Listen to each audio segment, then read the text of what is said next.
Thank you, thank you. Thank this sweet day. Sweet day, sweet day. This is sweet day. कितने लोग मानते हैं sweet day? सभी लोग मानते हैं स्वीट डे। देखो क्या है, न गर्मी ज्यादा है न तो स्वीट डे। इसके लिए हमें सबसे पहले धन्यवाद बोलना है। इसके बाद धन्यवाद जब उठिए आप तो just your bed, your fan, electricity जो आपको हमारे जमाने में नहीं थी, आपके जमाने में है। तो जितनी भी चीजें आपको पढ़ने में, स्वस्थ रहने में और आपका मूड ऑन करने में जितनी भी चीजें आपको सहयोग देती है, सबको धन्यवाद दीजिए। अपने मित्र को बोलिए, अपने टीचर्स के लिए बोलिए, अपने पेरेंट्स के लिए बोलिए। जितना भी उनसे संभव है उतना आपकी मदद कर रहे हैं, उनके लिए बोलिए। ऐसा नहीं है कि आपकी आवश्यकता बहुत ज़्यादा है, मान लीजिए पेरेंट्स आपके नहीं कर पाते हैं, तो उसके लिए आप अपने अंदर कोई शिकायत न रखिए। वो बहुत कर रहे हैं जितना कर रहे हैं, अब आपकी जिम्मेदारी है, इट्स योर रिस्पॉन्सिबिलिटी। अब हमारी जिम्मेदारी है कि हम अपने को अच्छा बनाएं और दूसरे को हम सहायता दें, अच्छा बने और दूसरे को सहयोग दें अच्छा बनने के लिए। अगर हम दूसरे के लिए काम करें तो हमारे पास जो ताकत पैदा होती है वो पर्वत को हिलाने वाली ताकत हमारे अंदर आ जाती है। और केवल अपने लिए काम करेंगे या केवल अपने परिवार के लिए काम करेंगे तो आपके पास जो ताकत आएगी वो कम आएगी। और दूसरे के लिए जब आप तरीके से सोसाइटी को बदलना चाहते हैं, आप इसमें से गरीबी खत्म करना चाहते हैं, आप बीमारी कोई आ गई है उसको समाप्त करना चाहते हैं आप, तो जब दूसरे के लिए हम काम करते हैं तो हमारे पास ताकत जो पहले रहती है उससे कई गुना बढ़ जाती है। बोलिए किसमें लिखेंगे? तैयार है लिखने के लिए? और इधर नहीं डायरी है, डायरी लेके बैठा करो, गलत लिखो सही लिखो। क्योंकि how to get out of poverty tax. Poverty tax से हम कैसे गेट आउट हो? गेट रिड ऑफ लिखिए। वो तो ठीक है, सेल्फ टॉकिंग को जान नहीं पाओगे, उससे पूछो चीज जो हमारा है।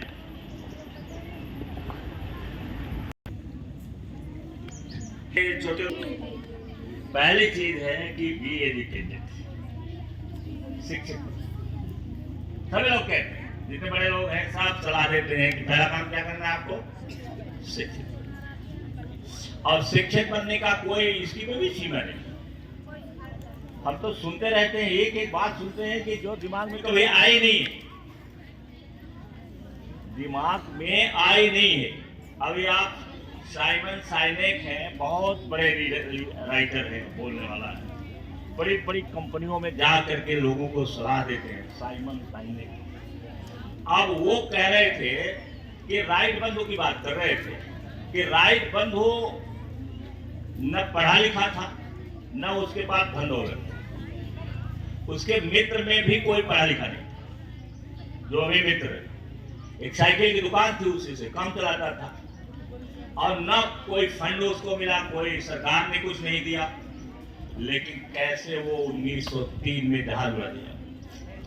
और इनके कंपटीटर थे, नाम मुझे याद नहीं आता, उनको गवर्नमेंट ने दिया था, गवर्नमेंट ने फंडिंग किया था, उनको पैसा दिया था और वो फेल हो गए। तो आखिर कैसे फेल हो गए? वो कैसे फेल हो गए? फंड पा करके भी गवर्नमेंट ने उन्हें फंड दिया जहाज बनाने का। और राइट बंधुओं को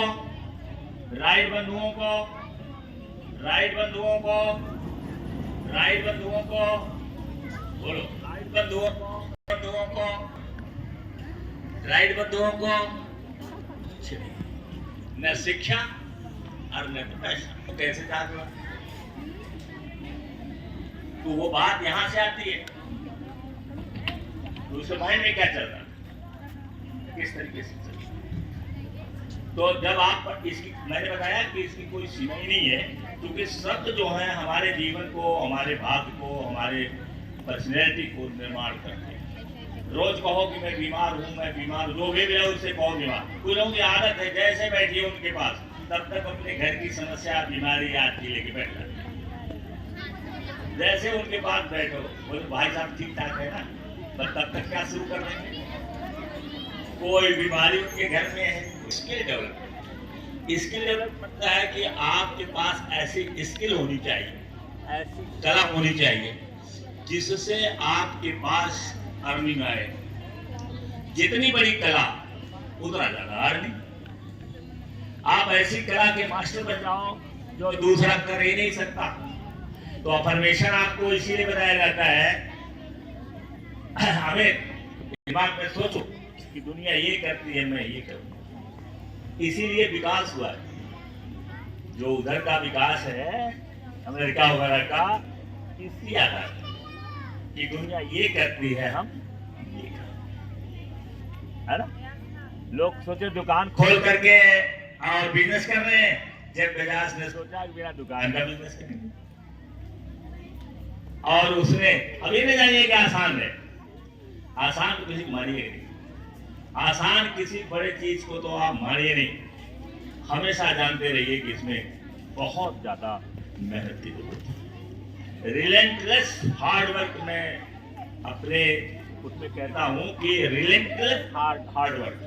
रिलेंटलेस माने निर्दयता पूर्वक आप कठोर काम करिए, परिश्रम करिए तो निर्दयता पूर्वक करिए। शरीर आपकी जवाब दे रही है, लेकिन फिर भी आप थकिए नहीं। आपके दिमाग में ये नहीं आना चाहिए कि हम थक गए। रेस्ट कर सकते हैं, रेस्ट करना तो बहुत जरूरी है। आप रेस्ट ले लीजिए, थोड़ी देर का रेस्ट ले लीजिए, लेकिन आपके दिमाग में ये नहीं आना चाहिए निष्ठा कि मैं थक गई। ये शब्द नहीं। एक शब्द और बनाया है कि आप ना बोलिए कि मैं भूल गया, क्योंकि बार बार बोलने से आपका माइंड भूलने वाला हो जाएगा। क्योंकि आप बार बार कहेंगे ओह मतलब आई फॉरगॉट, तो आप उस फॉरगॉट शब्द को न बोला करिए। क्योंकि जब आप बोलेंगे और बार बार बोलेंगे किसी भी काम के लिए, आप कहेंगे अरे मैं तो भूल गया, अरे मैं तो भूल गया, तो पता चला कि आपका जो दिमाग है वो भुलक्कड़ हो जाएगा। ये सब हम बनाते हैं, अपने आप नहीं बनता है, हम बनाते हैं। अगर भूलना शब्द आता है तो उसकी जगह पर कहिए अभी याद हो जाएगा, मुझे याद हो जाएगा। तो नेगेटिव वो शब्द है उसको मत बोलिए। ऐसे ही है ये शिक्षा। और शिक्षा में जैसे बहुत कुछ बताया जा सकता है। शिक्षा तो आप जैसे पढ़ रहे हैं भी शिक्षा ही है। और इसमें एक चीज और ये है शिक्षा में कि कम से कम 2-3 भाषाओं को पढ़िए। 2-3 भाषाएं, जैसे इंग्लिश है दैट इज मस्ट, ये तो मस्ट मस्ट। संस्कृत में कह दो तो क्या हो जाएगा, मस्ट मस्ट, है ना। ये बहुत जरूरी है। अगर आप बोल नहीं सकते हैं लिख सकते, पढ़ सकते। अगर ये नहीं रहेगा तो आधे विकलांग, क्योंकि आप पढ़ नहीं पाएंगे, आप पढ़ नहीं पाएंगे। और हो सकता है कि वो महिला जो भारत की है गरीबी से निकल करके बाहर गई, क्या नाम उसका, देखो बाद में टेक टॉक देने लगी तो टेक टॉक में उसको समस्या आई होगी। या तो केवल हिंदी में बोले हो, मराठा की रहने वाली है मराठी में बोले, लेकिन अंग्रेजी नहीं बोल पाएगी। लेकिन सीखा होगा, उसने सीखा होगा वो अंग्रेजी बोल। हो सकता है आपको कभी ये टेक टॉक देना पड़े, कुछ पता नहीं है। जितने लोग हैं सब ऐसे पढ़े, सब तुम्हारी तरह से पढ़े, ऐसे ही पढ़े। डॉक्टर मनमोहन सिंह चटाई पर पढ़ते थे। प्राइमरी में हम लोग चटाई पर पढ़ते थे, या तो लेके जाते थे या तो स्कूल में मिला रहता था तो टाट पट्टी। तो कोई ये नहीं जरूरी है कि आज आप यहाँ पढ़ रहे हैं और आप इतने बड़े न हो जाए कि आपको टेक टॉक देना पड़ेगा। सफल हो जाएंगे आपको टेक टॉक देना पड़ेगा। आप खुद चाहेंगे कि मुझे टेक टॉक देने को मिल जाए, पूरी दुनिया सुनती है। तो शिक्षा में सारा जरूरी है, जैसे मैथ, साइंस, इंग्लिश, ये तो मैं हमेशा कहता रहता हूँ, और जीके जनरल नॉलेज। जैसे सोशल साइंस, ये तो कहता ही रहता हूं। इसके साथ साथ आपको ये कहता हूं कि आप कम से कम 3, जितने ज्यादा जानकार होंगे उतने ज्यादा मीनिंग आपके पास है, और जितने ज्यादा मीनिंग रहेगी, जितने ज्यादा शब्द रहेंगे, उतना ही ज्यादा विचार आपके पास आता रहेगा। अब साइंस के टर्म है, तमाम साइंस के शब्द हैं, आप साइंस की मीनिंग आपको आपके पास टाइम कहाँ, आपके पास कोई टाइम नहीं है। खाने पीने की टाइम मिल जाएगी, वो भी जबरदस्ती, पर ये खाने पीने की टाइम नहीं रहती, उनकी मम्मी जबरदस्ती ला के देती है कि खाना खा ले। तो आपके पास टाइम नहीं है, आप सीखिए, खूब सीखिए, खूब पढ़िए, खूब पढ़िए, जितना हो सकता है उसको पढ़िए। माइक्रो फाइनेंस, क्योंकि ये गरीबी मिटाने के लिए है।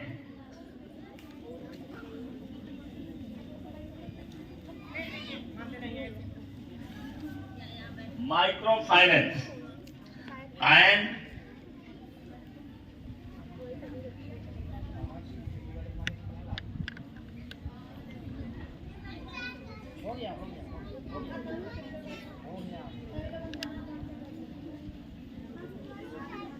नोट कर लो। वंडरफुल, जरा फोटो ले ले लड़के, जरा दूर तक फोटो ले ले, वहां तक। शाबाश, वेरी गुड, वेरी गुड। निश्चित रूप से आप बड़े आदमी बनेंगे, निश्चित रूप से आप बड़े आदमी बनेंगे, पक्का बता रहा हूं, पक्का, ये पक्का बता रहा हूं। अभी मुझसे एक आदमी की भेंट हुई, रामनगर के रहने वाले हैं। उन्होंने कहा आप बताइए कि जो आपकी उम्र के हैं, कितने लोग आप जैसा मोटरसाइकिल चलाते हैं, चलते हैं, जहां जरूरत लगती है वहां पहुंच जाते हैं, कितने लोग? मैंने कहा ये तो आप ही बता सकते हैं। उन्होंने कहा कि बहुत कम, कोई नहीं है। तो क्यों, वही क्यों ऐसा है, बोलो? इसलिए ऐसा है कि हम दूसरे की मदद के लिए सोचते हैं। हम तुम्हारे घर भी पहुंच जाएंगे, सोचते रहते हैं। इसके घर जाने के लिए कई बार मन किया, नहीं पहुंचता, लेकिन जाते तो है ना कहीं कहीं, घर घर पहुंचने की कोशिश करते हैं। कोई है यहाँ बताओ जो दूसरे घर जा करके पूछता हो? है कोई टीचर बताओ, है कोई? नहीं, क्यों? जिम्मेदारी आ जाए, खड़े होके बना जाता है, जाता हो, जाते है ना? अरे हम तुमको कुछ सिखाने के लिए थोड़ा जाते हैं। ये है क्या है? हेल्प अदर्स, दूसरे की सहायता। अब तुम कहोगे जब दूसरे की सहायता करोगे तब में क्या होगा? अरे मैं दूसरे की सहायता करता हूं तो अपना नहीं करता, अपने पढ़ता हूं, अपने को स्वस्थ रखता हूं, एक्सरसाइज करता हूं, सब करता हूं अपने लिए, तभी अपने लिए करता हूं पहले, तब तो दूसरे के लिए करता हूं। अगर मैं कमजोर होता और मोटरसाइकिल लेके क्या पाता, तो पहले हम क्या करते हैं? पहले आपको पढ़ाने आते हैं, पहले क्या करते हैं? खुद पढ़ते। हम सोचते हैं कि कौन सा पॉइंट बच्चों को देना ठीक रहेगा, कौन सा पॉइंट उनके समझ के बाहर रहेगा, तो पहले हम अपने ऊपर काम करते हैं। तो जब आप दूसरे की सहायता करिएगा तो सबसे पहले तो अपने का करिएगा, है ना? जैसे स्टेज पर जाना है, आपको कुछ कहना है तो बोलो, वहां नाक में, कान में कीचड़ लेके जाओगे? आप क्या करोगे? घर में बैठ करके पहले खूब बढ़िया से अपना नहाना धोना, कमी होगी वहां मेकअप करना, सुंदर बनना, बढ़िया क्लास की 500 कहोगे नहीं हमारे लिए क्या लिपस्टिक लगाया है, तो आप बढ़िया सा 1200, 1500, 1000 रुपए की क्या लगाओगे? बाल आप बढ़िया से अपना रखोगे, कपड़े आपके फिट रहेंगे, तो बोलो पहले तो अपने कर रहे हो। जब अपना करोगे तब जाकर के स्टेज पर खड़े होकर के और दूसरे को बोलोगे, जब लोग आपकी तरफ आकर्षित है ना, सृष्टि है। तो पहले तो हमारा अपने होता है, तो दूसरे की सहायता करना। देखो यहाँ दूसरा पॉइंट क्या है? जैसे एक गरीब आदमी, जितने रिक्शेवाले हैं, जितने गरीब आदमी है, अपने यहाँ पता लगा लो, सब दारू पीते। माइक्रो मीन्स क्या होगा? जय माइक्रो मीन्स हाँ? छोटा बहुत छोटा है ना। और फाइनेंस माने आर्थिक, अर्थ से संबंधित। तो माइक्रो फाइनेंस करने जब नोट करो इसको, दूसरे को बताओ, खुद प्रयोग करो। माइक्रो फाइनेंस का मतलब हुआ कि अगर आप 100 रुपया कमाते हैं दिन भर मजदूरी से, तो कुछ पैसे उसमें से थोड़ा ही सही बचाइए। उसे बचाइए, क्योंकि कल आपको अपने बच्चे की फीस देना होगा। हम लोग क्या क्या है, कोई भी चीज तब आप कर लेंगे आसानी से जो माइक्रो मैनेजमेंट होगा। बहुत थोड़ा थोड़ा सा बचा दो, फिर इमरजेंसी कोई आ जाए, लड़के को चोट लग जाएगी, लड़की को कहीं चोट लग जाएगी, तो आप फौरन डॉक्टर के पास जाएंगे और आपके पास पैसे रहेगा डॉक्टर के पास। नहीं तो कहाँ जाएंगे आप, दूसरे के पास मांगने जाएंगे, वो देगा तो आपको काम कराएगा। कराएगा कि नहीं कराएगा? हाँ? कराएगा ना। जब दूसरे के पास जाओगे कि भैया हमको 10,000 रुपये दे दो, लड़के की चोट लग गई, 5,000 दे दो, तो 10,000 5,000 देगा वो, तो कुछ न कुछ उसके रिटर्न में मिलेगा कि नहीं लेगा? लेगा ना। तो फिर आप क्यों किसी से मांगने जाए, हमारे पास खुद रहना चाहिए। तो माइक्रो फाइनेंस करने की जरूरत है, बहुत बड़ी चीज है, इसको और पढ़ना पड़ेगा। और इसके बाद है एंटरप्रेन्योरशिप माने बिजनेस। तो एंटरप्रेन्योरशिप हमारे पास पढ़ना चाहिए, स्कूल में पढ़ाया जाना चाहिए कि जहां जरूरत लगे वहां बिजनेस उतर जाए, उसके गुण होते हैं। तो थैंक यू वेरी मच।